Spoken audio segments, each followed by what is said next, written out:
बिस्मिल्लाहिर्रहमानिर्रहीम। अस्सलाम वालेकुम नाज़रीन, प्रोग्राम सच बात में आपको कहेंगे खुशामदीद। मैं हूं आपकी मेज़बान हुमार सलान। आज के प्रोग्राम का आगाज़ करेंगे और आगाज़ में बात करेंगे मुस्लिम लीग नून के कायद मियां नवाज शरीफ की। आपको बताएं कि chamber of commerce and industry के अहदेदारों से मुलाकात में उनसे खिताब करते हुए नवाज शरीफ ने कहा कि हम पाकिस्तान की मुआशी मुश्किलात को समझते हैं, आपसे हमेशा मुशावरत की है, मुशावरत ही से आगे बढ़े हैं। उन्होंने मज़ीद कहा कि इंडस्ट्री में आने वाले पैसे के बारे में ना पूछने की पॉलिसी होनी चाहिए।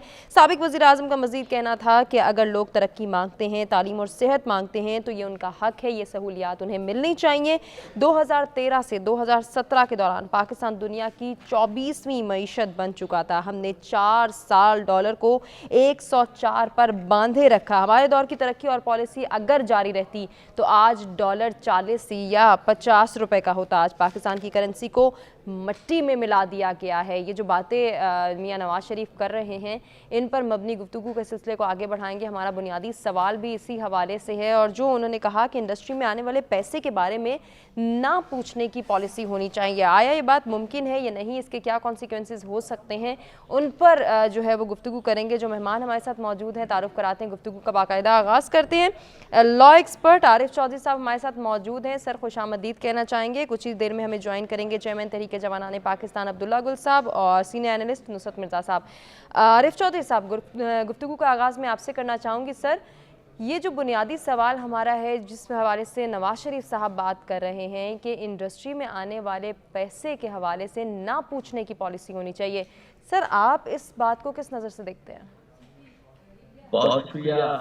वो तो नवाज शरीफ साहब तो ये चाहते हैं कि जिस तरह से भी पैसा जहाँ से मर्जी कोई लिया है उसे ना पूछा जाए, और अगर वो इंडस्ट्री में लगाए तो बिल्कुल ही ना पूछा जाए। ऐसा दुनिया में कहीं नहीं है। आपने मईशत को अगर बहुत तरक्की देनी है तो वो आपको करप्शन से पाक माहौल पैदा करना होगा। इस तरह की रियायतें मियाँ साहब चूंकि खुद अपने लिए भी चाहते हैं और इन्हीं रियायतों की बुनियाद पर आज वो मैदान अमल में हैं और उन्हें जो लाने वाले हैं उन्होंने उन्हें ये सारी रियायतें दी हैं। लेकिन इन रियायतों के नतीजे में आज तक पाकिस्तान में जो कुछ हुआ है, ये उनका सारे का सारा जो बयानिया है ये उसकी नफी कर रहा है। उसकी वजह यह है कि इसी करप्शन के पैसे ने पाकिस्तान को कहीं का नहीं छोड़ा।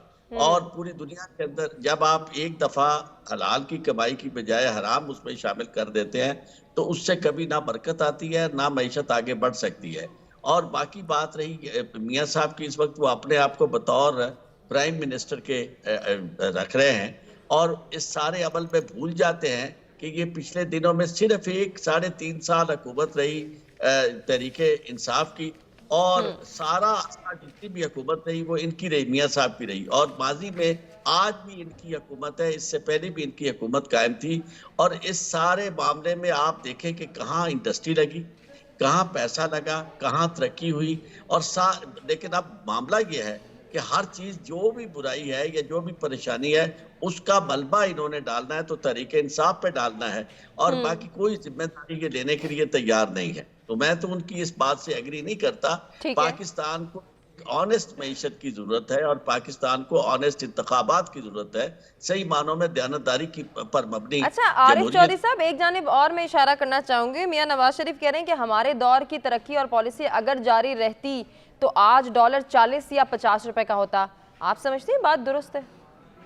बिल्कुल गलत है। उसकी वजह यह है कि ये डॉलर जो है ये बढ़ना शुरू हुआ था, इन्हीं के दौर में बढ़ना शुरू हुआ था। और आपने देखा कि इनकी हुकूमत कब खत्म हुई, इन 5 साल इन्हें मिले, यानी पहले ये खुद थे और उसके बाद शाहिद खान अब्बासी जो थे वो इनकी पॉलिसी को टो कर रहे थे 100%।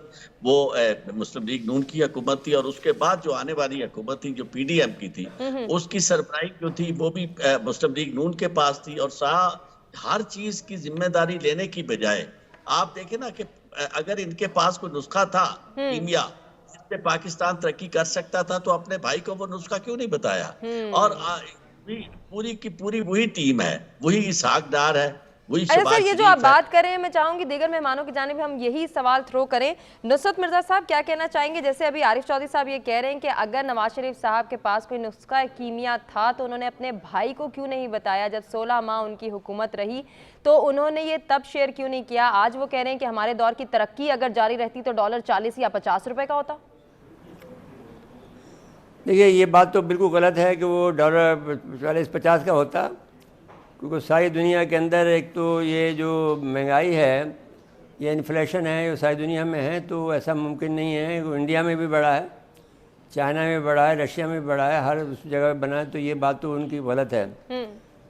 अब बात यूँ है कि आपके प्रोडक्शन लेवल ज़्यादा होना चाहिए, तो फिर हो सकता था कि अगर प्रोडक्शन ज़्यादा होती और तो फिर डॉलर कंट्रोल में करते आप, तो फिर डॉलर कंट्रोल में आए थे ना, फिर इसहाक डार साहब डॉलर मैन आया था ना, तो फिर अगर वो चाहते तो कम कर लेते, उसके ज़माने में तो और बढ़ गया।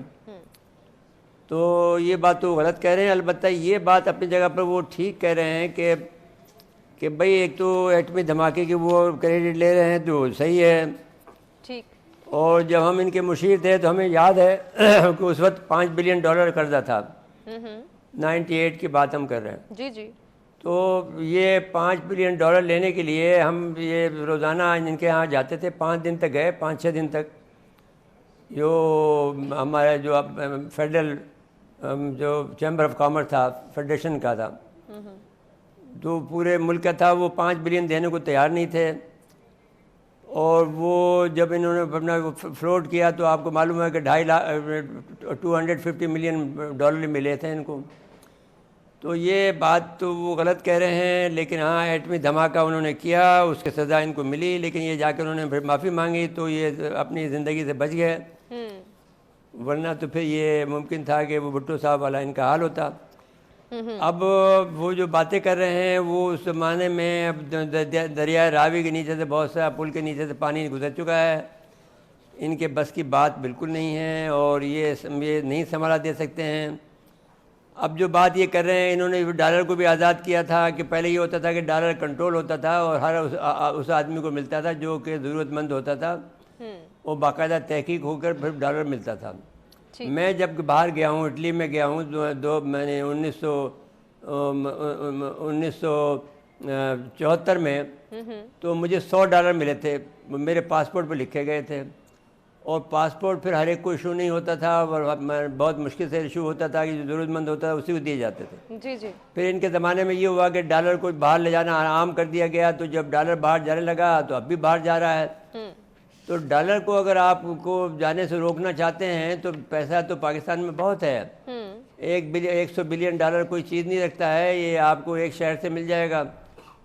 लेकिन ये है कि अब ये अगर ये जिस तरह की, जैसा कि अफ़गानिस्तान में जाने की है कि हर आदमी को जो है $1000 ले जाने की इजाज़त है, तो वो रुकना चाहिए। और दूसरा जो है, लोग जो अपने सफ़र के लिए या बिज़नेस के लिए या आपके बेटे की पढ़ाई के लिए पैसे भेजते हैं, वो रुकना चाहिए। तो डॉलर है पाकिस्तान में, बहुत डॉलर हो जाएंगे। लेकिन ये है कि ये काम कैसे करेंगे। असल में जो मियाँ साहब बात कर रहे हैं वो सिर्फ बिजनेसमैन की बात कर रहे हैं, जो ये चाहते हैं कि उनको खुली छुट्टी हो और वो जो चाहें यहाँ से ले जाते रहें और लाते रहें। तो वो इन्होंने ही गलत पॉलिसी बनाई थी कि वो जो डॉलर को खुला छोड़ दिया था और कहा था कि जो जाना चाहता है ले जाए, जो लाना चाहता है वो ले आए। तो लाया तो कोई भी नहीं, सब लोग ले गए यहाँ से। तो वो गलत इनकी पॉलिसी थी और अभी भी गलत बात भी ये कर रहे हैं। अगर ये कहेंगे तो जो कुछ बचा कुछ है वो भी निकल जाएगा। ठीक हो गया। और अगर ये कहें कि आप ये बात कहें कि साहब आप इनको, मैंने सनतकारों को आप मौका दें, तो वो मौका देना चाहिए, लेकिन वो नाप तोल से देना चाहिए कि भाई आपको क्या ज़रूरत है और क्या होगा। ठीक, सनतकारों को मौका अगर देना चाहते हैं तो नाप तोल से दिया जाना चाहिए, ये आपका ओपिनियन है। अब्दुल्ला गुल साहब ने भी हमें ज्वाइन किया है। सर खुशामदीद कहना चाहूँगी। ये जो नवाज शरीफ साहब मुतालबा कर रहे हैं कि इंडस्ट्री में आने वाले पैसों के बारे में ना पूछने की पॉलिसी होनी चाहिए, आप इस मुतालबे को कैसे देखते हैं? आपको नहीं लगता कि इससे करप्शन में मजीद इजाफा होगा?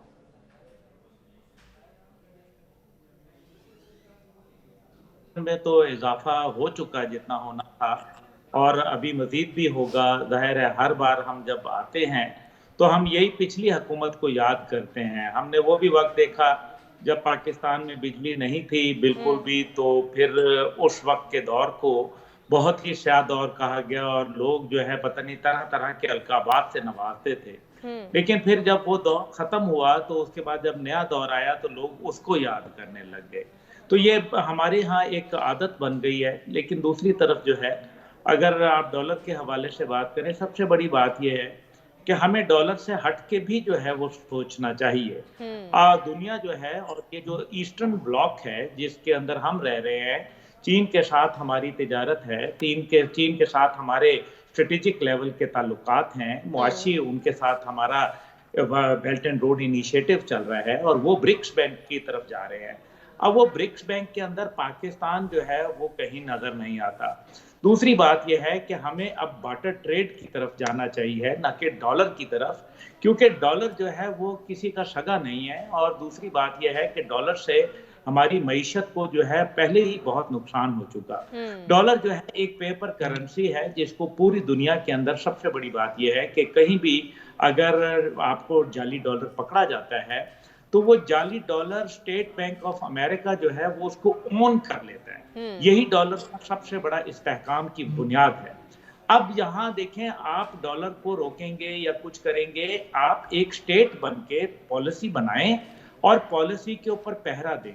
मैं आज भी मरगला डायलॉग में मौजूद था, जो कि एक बहुत बड़ा फोरम हो रहा है इस्लामाबाद में 2 रोजा। कल वजीर आजम साहब और सदर पाकिस्तान भी वहां मौजूद थे। लेकिन आज जो मैं उस 2 दिन से कोई सोल्यूशन बेस्ड चीज नहीं थी वहां, कि अगर आप कहें कि जी कोई उसके ऊपर अमलन कोई किरदार अदा किया, ये तो प्रॉब्लम्स को रेक्टिफाई किया, लेकिन उसको जो प्रॉब्लम को सामने ला के, अब मियाँ साहब की बात है, मियाँ साहब के पास जो ये अभी आरिफ चौधरी साहब ने बिल्कुल दुरुस्त कहा कि 16 महीने अगर उनके पास मुआशी इस्तेहकाम का प्लान था, उन्होंने नहीं दिया, तो फिर पाकिस्तान को जो मुआशी धचका लगा, पाकिस्तान का जो रुपया 57% डिवैल्यू हुआ, ये एक कौमी जुर्म था। कौमी जुर्म के अंदर फिर मियाँ साहब खामोश क्यों रहे? फिर इसका मतलब है कि उनको कटहरे में आना चाहिए। दूसरी तरफ यह है कि अगर ऐसा नहीं है तो फिर ये सिर्फ एक बहाने हैं, इनके पास कोई प्लान नहीं है और इनके अलावा किसी के पास भी कोई प्लान नहीं है। आपको एक पैराडाइम शिफ्ट लेनी पड़ेगी, आउट ऑफ द बॉक्स जाना पड़ेगा। आपको अपनी जो इलाकाई जो ममालिक हैं उन पे इन्हिसार करना पड़ेगा, आपको माल के बदले में माल देना पड़ेगा। मैं आपको एक छोटा सा नुस्खा बता दूं डॉलर कम करने का। बिजली, गैस और फ्यूल, ये 3 चीज आपके पड़ोसी मुल्क ईरान आपको इंतहाई अर्जा रेटों के ऊपर देता है और उसके बदले में पैसे नहीं मांगता, उसके बदले में वो आपसे माल मांगता है, यानी कि आपकी तिजारत का फ्लो बढ़ जाता है। अगर 1 महीना इंपोर्ट बिल डॉलर की शक्ल में ना जाए तो आपका 100 रुपया डॉलर नीचे आ सकता है, लेकिन वो हम नहीं करना चाहते क्योंकि हमारे ऊपर अमेरिका का दबाव है, हमारे ऊपर मगरबी दबाव है। इस वजह से हम अपने पड़ोस में नहीं बल्कि हम दूर के ढोल सुहानों की तरफ जाना चाहते हैं। ये हमारा अलमिया है और मियाँ साहब जो है वो इस अलमिया से बाहर आना नहीं चाहते, वरना वो एंटी जो मगरिब पॉलिसी है उसको बड़ा वाज़े बरमला दो टोक कहें, ये बैलेंस नहीं किया जाता। कभी भी कुव्वत शैतानी और कुव्वत खुदाई के अंदर बैलेंस नहीं होता, झूठ और सच के अंदर बैलेंस नहीं होता। इसलिए अगर आप बैलेंस नहीं, अगर आपने बरमला दो टोक अपनी पॉलिसी इस्लाम के सुनहरी असूल और पाकिस्तान की मईशत को सामने रखते हुए बनाई तो आप सुरखरू होंगे, लेकिन अगर आपने मगरबी दबाव में बनाई, आई एम सॉरी, फिर आपका कोई मुस्तकबिल नहीं है। बिल्कुल सर, ऐसे ही आपने अपना ओपिनियन शेयर कर दिया। क्या नवाज शरीफ साहब का मुतालबा दुरुस्त है या उनका मौक़िफ़ दुरुस्त है? सिर्फ और सिर्फ 45% को ऐसा लगता है कि ये मौक़िफ़ दुरुस्त है, जबकि 55% नाज़रीन ऐसा नहीं मानते हैं।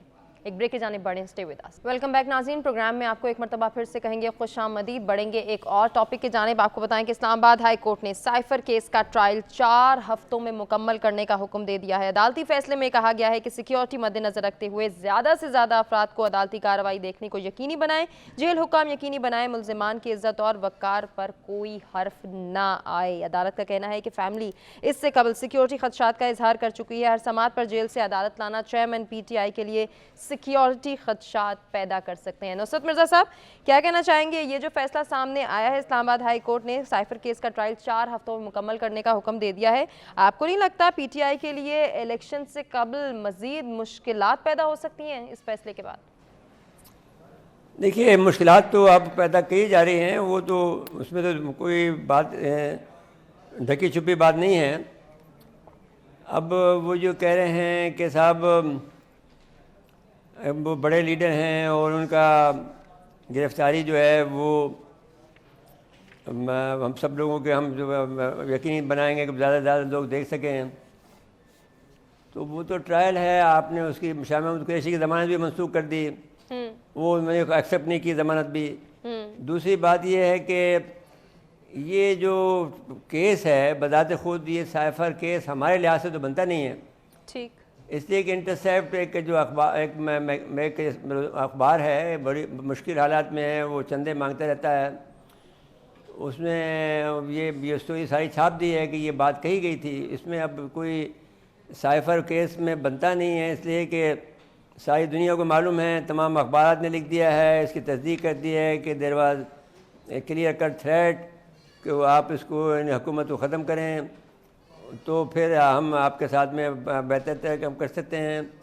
अब उसमें हमारे पास ख़तरात जो थे वो ये थे कि एक तरफ तो पाकिस्तान में जो सैलाब आया हुआ था और वो पानी जो है वो जो जा नहीं रहा था अपनी ज़मीन में, दूसरी तरफ ये ख़तरा पैदा हो गया था कि वो कोई मसनूई और कोई हरकत करके ज़लज़ला ला सकते हैं। तो अब इनके पास हुकूमत के पास कोई चारा नहीं था, जो कुछ पर दबाव डाला जा रहा था वो माने। अब बहरहाल मैं ये समझता हूँ कि अगर ये बहुत सी सज़ा इन्होंने भुगत ली है, अब ये जो है इनके ऊपर अब मेरे ख्याल में ज़्यादती को कम कर देना चाहिए, और बल्कि आहिस्ता बतदरीज भी करें तो ये वक्त सही है। अगर वो 4 हफ्ते का कह रहे हैं तो 4 हफ्तों के अंदर इस मामले को सॉर्ट आउट कर दें, क्योंकि सारी दुनिया को ख़बर है कि इंटरसेप्ट जैसे मैगज़ीन ने छाप दिया है जी, और फिर पाकिस्तान के हर अखबार में छप गया उस हवाले से। तो अब ये क्या है केस बना है कि इसमें साइफ़र केस तो नहीं रहा ना, ये तो अब ये कोई साइफ़र ऐसा नहीं रहा कि जो जुर्म की बात होती है वो अब ना उनके पास शहादतें मौजूद हैं, बताते खुद साइफ़र के ये जो आयत है वो ख़ुद भी मौजूद है, इनके पास मौजूद नहीं है जो कि इनको पेश करना है अदालत में। जब शवाहिद ही मौजूद नहीं है, असल डॉक्यूमेंट मौजूद नहीं है, तो केस कैसे चलेगा? ठीक तो हो गया अब मिर्ज़ा साहब। जी, जो आप जो बात कह रही हैं, आप जितनी भी मुश्किलात पैदा करना चाहें वो करें, लेकिन मुश्किलात तो ये अब मुझे हल होती हुई नज़र आती हैं। ठीक, क्योंकि केस बहुत कमज़ोर है, और केस के अंदर जो जिन लोगों को केस पेश करना है पुलिस को या जिस अदारे को भी, वो FIA को या जिसको भी, उसके पास शवाहिद मौजूद नहीं है, केस की पूरी पहली एंट्री मौजूद नहीं है। एंट्री मौजूद है लेकिन जो डॉक्यूमेंटेशन है वो मौजूद नहीं है। तो फिर अब ये वक्त है कि उनको रिलीफ दिया जाए। मेरे ख्याल में मेरे तो ये समझ में आती है, मेरे ख्याल रिलीफ देने का वक्त आ गया है। ठीक, और रिलीफ लेवल प्ले फील्ड भी अभी पैदा हो गया है, तो उसके बाद में मुझे लगता है कि ये शायद रिलीफ का मरला है इस वक्त, वो मुश्किलात का नहीं है। ठीक है, ये चांसेस डेवलप हो गए हैं कि चेयरमैन PTI को रिलीफ मिल सकता है। आरिफ चौधरी साहब, आपको क्या लगता है साइफर केस का 4 हफ्तों में ट्रायल मुमकिन है? इसकी कानूनी हैसियत क्या है इस हुक्मनामे की? और जिस तरह कि मिर्ज़ा साहब कह रहे हैं कि उन्हें लग रहा है कि केस कमज़ोर है और चेयरमैन PTI को रिलीफ मिल सकता है, आप इस हवाले से बताइएगा। मैं मिर्जा साहब की बात सुन रहा था, केस में तो बिल्कुल कोई जिंदगी नहीं है, कोई जान नहीं है, लेकिन इसके बावजूद PTI जो है, इमरान खान जो है, उन्हें सजा होगी। और वो सजा इसलिए होगी कि चूंकि ये केसेस जो बनाए जा रहे हैं ये सजा देने के लिए बनाए जा रहे हैं, और ये केसेस इस तरह नहीं है। वरना हर वो सवाल जो अदालतें एक दफा उठाती हैं उसका जवाब उस दिन हाइप क्रिएट हो जाती है, मालूम होता है कि अब अदालतें हमारी इंसाफ देने पे आ गई हैं और सबको इवन हैंडेडली डील करेंगी। लेकिन उसके नेक्स्ट बाद आपको आने वाले दिन में आपको बिल्कुल फर्क नजर आता है। यही केस बाबर सत्तार साहब के मामले में भी हुआ, जो उन्होंने नोटिस लिया उसका, और इसके बाद अभी ये भी लोगों ने बड़ी हाइप क्रिएट की, बड़ा कह रहे थे कि जनाब, लेकिन होता ये है कि मुकम्मल तौर पर यूनिसन हमें नजर आती है अदालतों और उस खास इदारे में जो सब चीज को मैनेज कर रहा है। तो इसलिए इन हालात में मुझे रिलीफ नजर नहीं आता, बल्कि सब मिलके एक ही पेज पर लगे हुए हैं, और वो पेज ये है कि आपने पाकिस्तान के अंदर आजादाना और मुनसफाना इंतखाबात नहीं होने देने। देखिए, यही वो चीज है जिसने पाकिस्तान को नुकसान पहुंचाया है। अगर आप पाकिस्तान को बचाना चाहते हैं और इसे सीधे रास्ते पे चलाना चाहते हैं, इलेक्शन कराएं बगैर किसी मुदाखलत के, सीधे लोगों को नजर आए, फिर आप उसके नतीजे पे गवर्नमेंट जो भी बनेगी, आप वो क्या कर लेगा? आज तक कोई कुछ कर सका है? अल्टीमेटली तो फिर वही एस्टेब्लिशमेंट थी, they are calling the shots. लेकिन कम अज कम लोगों को तो दुनिया में करवा के बता दो कि लोग आप पे एतमाद कर सके कि आपने दयानतदारी से इंतखाबात कराए। ठीक हो गया आरिफ चौधरी साहब, आपका ओपिनियन आ गया है। अब्दुल्ला गुल साहब, आपको क्या लगता है 4 हफ्तों में ट्रायल मुमकिन हो पाएगा? और जिस तरह से बात की जा रही है, ये जो तहरीरी फैसला है उसके मुताबिक कि हर हवाले से ओपन और शफाफ ट्रायल को यकीनी बनाया जाए। चेयरमैन पीटीआई बड़ी सियासी जमात के सरबराह हैं, सिक्योरिटी की वजह से उनका जेल ट्रायल हो रहा है। सर, आप कैसे देखते हैं इस सारे हुक्मनामे को?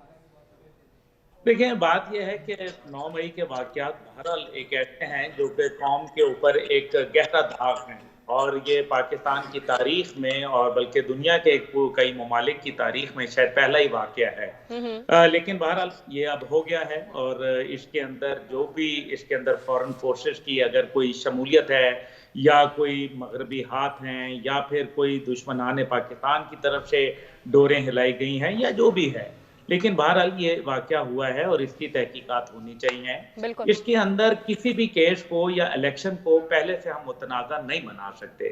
मसला ये है कि ठीक है, ये बात आरिफ चौधरी साहब ने दुरुस्त कही कि जब आप देखते हैं अदलिया का एक मूड होता है कि बड़ा अदलिया दूसरी पार्टी को डांट डपट कर रही होती है, पर लेकिन फैसला जो है जब वो उसी पार्टी के हक में आ जाता है, और जिस पार्टी का जो ये सोच रही होती है कि देखो जी अगले को डांट पड़ रही है, अब फैसला हमारे हक में आने वाला है, वो उसके ऑपोजिट हो जाया करता है। ये एक बड़ा नॉर्मल प्रैक्टिस है। ये मेरे ख्याल में पाकिस्तान में जो भी कोई अदालत के निज़ाम को या जिसको अदलिया के हाथ लगे हों, अल्लाह माफ़ी दे, तो वो फिर जो है उसको ये अंदाज़ा हो जाता है। लेकिन बहरहाल मकसद ये है कि एक वाक़या हुआ है, और अगर वाक़या हुआ है तो सज़ा तो मिलेगी किसी को, वो जिसको भी मिले। अब जहाँ तक ये कहना कि जी इस्टेब्लिशमेंट सारा कुछ करती है, मेरे ख्याल में कल के ही जो अगर आप देख लें कि काजी फायज ईसा साहब ने जो फैजाबाद धरने के हवाले से मामला आए हैं, जो कहा जाता है मफरूजा कि जी अफवाज पाकिस्तान जो है, एस्टेब्लिशमेंट जो है वो शुतर बेमहार है, ये बात गलत है मेरे ख्याल में। क्योंकि मैं तो ये देख रहा हूँ कि काफी अरसे से जितने फैसले हैं उनका जो महवर है वो अदलिया की तरफ जा रहे हैं, चाहे वो सुओ मोटो नोटिस हो, चाहे वो फैजाबाद धरने के हवाले से मामलात हों, चाहे वो किसी और इलेक्शन कमीशन के हवाले से हों, चाहे वो वजीर आजम का ऑफिस में रहना या ना रहने के हवाले से हों, चाहे वो आर्मी के जो लीडरशिप है उसके हवाले से हों। हमने तो ये देखा है कि अदालत जो है उसका फैसला वहां से सारा करते हैं। अब अगर इसके अंदर एस्टेब्लिशमेंट मूव करती है या वो अपना कोई इसके अपना मौकफ पेश करने की कोशिश करती है, तो उसको ये नहीं कहा जा सकता कि वो असर अंदाज हो रहे हैं, बल्कि वो एक फेयर ट्रायल के लिए बात कर रहे हैं। आप जैसे ये देख लें कि जो शोहदा के वारिसीन हैं उन्होंने भी अपनी एक रिजेंटमेंट शो की है, अदालत के सामने आया है मामला, तो अदालत का काम है सुनना। लेकिन नजर भी ये आता है कि जब आप एक खास मखसूस बेंच की तरफ जब मामला जाता है तो नतीजा ये नजर आता है कि लोगों को पहले ही जो है वो इबारत देख के खत का मजमून जो है वो भांप लेते हैं। तो ये जो मेरे ख्याल में चंद मफरूजे, अब देखें, अब बेशक इलेक्शन आप फेयर एंड फ्री करा लें, कोई मानेगा, आप समेत कोई मानेगा, क्योंकि पहले ही हमने मुतनाज़ा कर दिया, हमने ये बता दिया कि जनाब ये होगा। इसी तरीके से अदालती फैसले हैं या फिर अफवाज पाकिस्तान के हवाले से अगर देखें ना, बात यह है कि 9 मई से लेके आज कौन सा तारीख हो गई है, जून, जुलाई, अगस्त, सितंबर, अक्टूबर, नवंबर, ये 6 माह गुजर गए। तो 6 माह गुजर के आप मुझे बताएं कि अगर फैसला आना होता तो क्या अभी एस्टेब्लिशमेंट के हक में नहीं फैसला आ गया होता? तो क्यों नहीं आया? इसका मतलब है कि देयर आर एक सिस्टम चल रहा है, लेकिन ये कहना कि जी सारा का सारा एस्टेब्लिशमेंट के हवाले से नहीं, मैं नहीं समझता। एस्टेब्लिशमेंट तो अगर फैसला करना चाहती तो 9 मई की जगह सुबह 10 मई के फैसला आ चुका। ठीक हो गया अब्दुल्ला गुल साहब, आपका भी ओपिनियन आ गया। ज़रा इस बुनियादी सवाल के हवाले से हम पब्लिक पोल को भी डिस्कस कर लेते हैं। क्या पीटीआई के लिए इलेक्शन में मज़ीद मुश्किलात पैदा हो सकती हैं? साइफर केस के फैसले के बाद 67% को ऐसा लगता है, जबकि 33% ऐसा नहीं मानते हैं। 67% मानते हैं कि साइफर केस के फैसले के बाद पीटीआई के लिए इलेक्शन में मज़ीद मुश्किलात पैदा हो सकती हैं, जबकि 33 ऐसा नहीं मानते हैं। नाज़रीन, हम एक ब्रेक की जानिब बढ़ें, साथ रहिए। वेलकम बैक नाज़रीन। प्रोग्राम में एक मरतबा फिर से आपको कहेंगे खुशामदीद। बढ़ेंगे एक और टॉपिक की जानिब और बात करेंगे मुस्लिम लीग नून के सीनियर रहनुमा राना सनाउल्लाह की, जिनका कहना है कि काफ लीग पंजाब में सीट एडजस्टमेंट की ख्वाहिशमंद है और उनके साथ सीट एडजस्टमेंट मुमकिन भी है। साथ ही साथ उन्होंने कहा कि केपी में भी सीट एडजस्टमेंट इलेक्शन की कामयाबी के लिए बहुत ज़रूरी होगी। पंजाब में हमें सीट एडजस्टमेंट की ज़रूरत नहीं होगी। अगर पंजाब में सीट एडजस्टमेंट की ज़रूरत हुई तो सोचा जा सकता है, जबकि काफ लीग पंजाब में सीट एडजस्टमेंट के लिए ख्वाहिशमंद है। अगर आसानी हुई तो पंजाब में काफ लीग के साथ सीट एडजस्टमेंट मुमकिन हो सकेगी। अब सीट एडजस्टमेंट की बात आ गई है राना सनाउल्लाह की जानिब से कि इलेक्शन में कामयाबी के लिए ज़रूरी है। क्या नून लीग सीट एडजस्टमेंट के साथ 5 साला हुकूमत भी पूरी कर पाएगी या नहीं कर पाएगी? ज़रा देखते हैं हमारे मेहमान इस हवाले से क्या सोचते हैं। आरिफ चौधरी साहब, क्या लग रहा है आपको, नून लीग को यकीन हो गया है कि वो अकेले हुकूमत नहीं बना पाएंगे, इसलिए सीट एडजस्टमेंट पर राजी हो गए हैं? देखिए, जिन्होंने हुकूमत देनी है उन्होंने उन्हें बता दिया है कि भाई आपके पोल भी उन्होंने करवा दिए और उन्हें बता दिया कि आपकी हैसियत क्या है कि आप इलेक्शन में जीत नहीं सकते और इसके लिए वक्त से पहले जाकर राब्ता करना होगा उन पार्टी के साथ जो हमेशा उनके कहने पे चलती हैं, एस्टेब्लिशमेंट की बात मानती हैं, जिन्हें वो जिस तरफ लगाना चाहते हैं उसमें सरे फहरिस्त MQM है, जिससे उन्होंने बात करवाई। वहां उन्होंने इनके साथ इनकी हमेशा से मुखालफत रही है, लेकिन वहां जाके उन्होंने उनसे तय किया है। इसके बाद बाप है, उससे जाके मिले हैं और ये यानी दिखाया जा रहा था आज और इन दिनों में कि ये क्या बयानात राना सनाउल्लाह और इनकी पार्टी और सारे क्या बयान देते रहे मरियम नवाज साहिबा कि जनाब बाप जो है वो किसका है और इसके साथ मिलके हुकूमत बनाना ये किस तरह की बात है। लेकिन बात ये कि यहाँ किसी को पूछने वाला कोई नहीं और पूछा ये लोग समझते हैं कि इतनी याददाश्त लोगों की कमजोर है कि वो हमें याद ही नहीं है। लेकिन आज याददाश्त के लिए वो बात नहीं है। आज तो रिकॉर्ड सारा आपको टेलीविजन पे दिखा देते हैं, जो कुछ आपके पास रिकॉर्डेड हर चीज मौजूद होती है। तो ऐसी सूरत हाल में मैं ये समझता हूँ कि उन्हें अपनी हैसियत का अंदाजा हो गया है और पहले भी था और उन्हें पता है कि इलेक्शन वो अपने तौर पर जीत नहीं सकते, इसलिए इस तरह की एडजस्टमेंट की बात की जा रही है। लेकिन एक बात उन्हें बिल्कुल नहीं भूलनी चाहिए कि आपकी अपनी एडजस्टमेंट एक तरफ और अवाम का सैलाब जो है वो दूसरी तरफ। अगर जब तक आपने अवाम के उस सैलाब के सामने बंद बांधने के लिए कोई मुनासिब इकदाम ना किए और वो मुनासिब इकदाम ये हैं कि आपने उनको भी मौका देना है हुकूमत इस इलेक्शन के अंदर, जिन्हें रोक के रखा हुआ है। और शर्म भी कुछ आनी चाहिए कि भाई आपको इतने साल हो गए हैं इस सियासत में और आप यहाँ कहते भी रहे कि जनाब वोट को इज्जत दो, तो उसका मतलब ये था कि लोग वोट जिसे देते हैं उसे ही हुकूमत करने का हक है। तो आज आप खुद उसकी नफी कर रहे हैं और लोगों को मौका नहीं दे रहे और अपने तौर पर आप चाहते हैं। मैं कहता हूँ सियासतदान तो फिर उसे डूब मरने का मुकाम होता है कि जो इलेक्शन की बजाय लोगों के राय की बजाय खुद चाहे कि जिन्हें मुझे उठा के बिठा दिया जाए और मेरे मद्दे मुकाबिल जो उसको मैदान में भी ना आने दिया जाए। बहुत कुछ कहा जा चुका है, 9 मई का भी वाकया हुआ, ये सारी चीजें लोगों के सामने है। लोगों को मौका तो दे कि वो उनके बारे में हो सकता है कि लोगों को मौका देंगे और जनवरी में ये मौका इंशाल्लाह आएगा, हम उम्मीद कर सकते हैं। अब्दुल्ला गुल साहब, आपको क्या लग रहा है अब कौम जो है वो नवाज शरीफ साहब के बयानिए को कबूल करेगी? और जिस तरह से लीगी रहनुमा राना सनाउल्लाह बात कर रहे हैं सीट एडजस्टमेंट के हवाले से, सिंध के हवाले से भी उन्होंने बात की कि MQM और GDA से सीट एडजस्टमेंट होगी, तो आपको क्या दिखाई दे रहा है? पीपल्स पार्टी का नाम कहीं नहीं आ रहा, बाकी जमातों के साथ सियासी इत्तेहाद हो रहा है। देखिए ना, आज बिलावल साहब जो है वो तकरीर कर रहे थे एबटाबाद के अंदर, जहां वो कह रहे थे कि मुझे मौका दें। अब वो मौका किससे मांग रहे थे, ये हैरानकुन बात है। या तो आप जमहूरियत में बिलीव ना करें, और अगर आप जमहूरियत में बिलीव करते हैं तो फिर आप पता नहीं किससे जो है वो ये मुतालबात कर रहे हैं। दूसरी तरफ ये है कि ये बात दुरुस्त है कि भाई ठीक है, लेकिन 2018 में फिर क्या हुआ था, वहां भी तो एक लाडले को मुसल्लत किया गया था और फिर हकीकत यह है कि उनके पास इतनी सीटें नहीं थी, लेकिन बस फिर मैन्युपुलेट हुआ था। तो जो असल हकीकत यह है कि जब हमारे ये मुख्तलिफ धड़े हैं, ये इनकी पार्टियां हैं, इनके अंदर जब इनको कोई सपोर्ट करे तो ये बहुत अच्छे हैं, जब इनके मुखालिफ को सपोर्ट करे तो फिर वो सब के सब जो है वो बयानियां मुख्तलिफ हो जाता है। इसमें कोई दूसरी राय नहीं है कि नवाज शरीफ साहब जो है या उनकी पार्टी जो है वो अकेले 2/3 मेजॉरिटी या सिंपल मेजॉरिटी भी शायद ले जाने का उनका भी सिलसिला नजर नहीं आ रहा। लेकिन अवाम की अगर हम बात कर लें तो ये अवाम 50% ऐसी अवाम है जो वोट नहीं देती। आप अगर देखें कि 24 करोड़ अवाम है और पिछली दफा जो इलेक्शन में जीतने वाली पार्टी को वोट मिले थे तो उस टाइम पे 1 करोड़ और कोई 50 लाख वोट मिले थे। अब 1 करोड़ 50 लाख वोट और 24 करोड़ अवाम, खुदा का खौफ करें, ये जमहूरियत है? ये कौन सी जमहूरियत है जनाब? ये किसके नाम के ऊपर जमहूरियत है? और वो फैसले करती है और पाकिस्तान की अवाम को रौंद के रख देती है।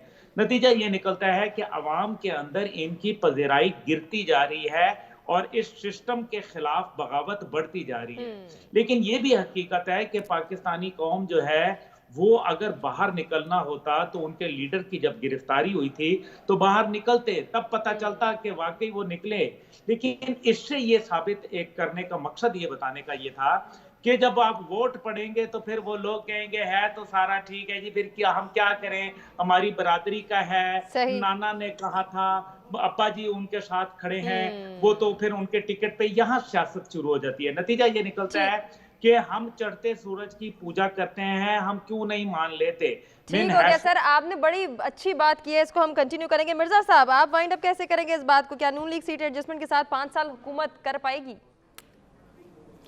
देखिए, मुझे तो नहीं लगता कि वो अगर शफाफ इलेक्शन हुए तो वो ज़्यादा सीटें ले सके। पंजाब में भी अगर कोई मदद करता है तो वो ठीक है। बहरहाल इनको अगर वो जीतने के लिए किसी एक शहीद की ज़रूरत है। अब वो कब होता है ये मुझे नहीं मालूम, लेकिन बहरहाल ऐसा हो सकता है। दूसरी बात जो आप कह रहे हैं, सिंध में कभी इलेक्शन ये लड़े ही नहीं है प्रॉपरली। मुस्लिम लीग नून हमेशा कभी एमक्यूएम के हक में विड्रॉ हो जाते थे और कभी किसी और के हक में हो जाते हैं। और जहाँ तक जीडीए का ताल्लुक है, सिंध में कोई बड़ा कामयाबी जीडीए की मदद से नहीं मिल सकती है, क्योंकि पीपल पार्टी के जो मजबूती है वो उसको नहीं तोड़ा जा सकता फ़िलहाल, इल्ला इसके कि कोई मौजूदा हो जाए।